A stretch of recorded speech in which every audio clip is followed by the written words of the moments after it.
1722 véhicules neufs déjà défaillants avant même d'avoir parcouru leur premier kilomètre. En réalité, cette avalanche de rappels révèle l'improvisation technique qui règne dans nos bureaux d'études. Comment expliquer qu'un véhicule électrique, pourtant plus simple mécaniquement qu'un thermique, multiplie les défaillances électroniques dès sa mise sur le marché? La réponse tient en quelques mots. La précipitation idéologique a remplacé la rigueur industrielle traditionnelle française. Les Peugeot i208 et i2008 de première génération souffrent de chargeurs embarqués défaillants qui refusent toute communication avec les bornes publiques. Des véhicules vendus comme l'avenir de la mobilité qui ne peuvent même pas se recharger correctement sur les infrastructures existantes.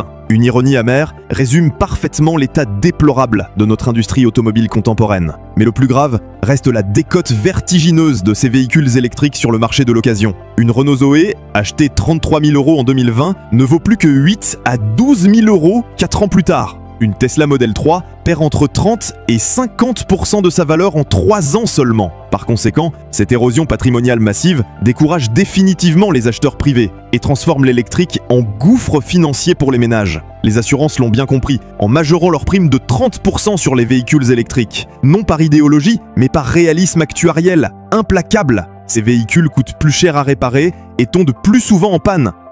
Aux États-Unis, l'arrêt du crédit d'impôt de 7 500 $ a immédiatement cassé les ventes électriques. En France, la fin du bonus écologique produit les mêmes effets dévastateurs sur les immatriculations. Sans perfusion publique permanente, l'électrique s'avère économiquement non viable pour la majorité des ménages. Par conséquent, cette réalité de marché contraste cruellement avec le discours officiel des institutions. Pendant que Bruxelles proclame le succès de la transition énergétique, les consommateurs votent avec leur portefeuille contre l'imposition de cette technologie. Le divorce entre le pouvoir politique et les citoyens n'a jamais été aussi flagrant dans le secteur automobile. Le scandale des batteries illustre parfaitement la dérive de notre souveraineté industrielle. Nos ingénieurs intègrent des packs batteries dont ils ne contrôlent ni la chimie, ni les algorithmes de gestion thermique. Par conséquent, des rappels massifs pour risque d'incendie frappent les Peugeot 3008, Citroën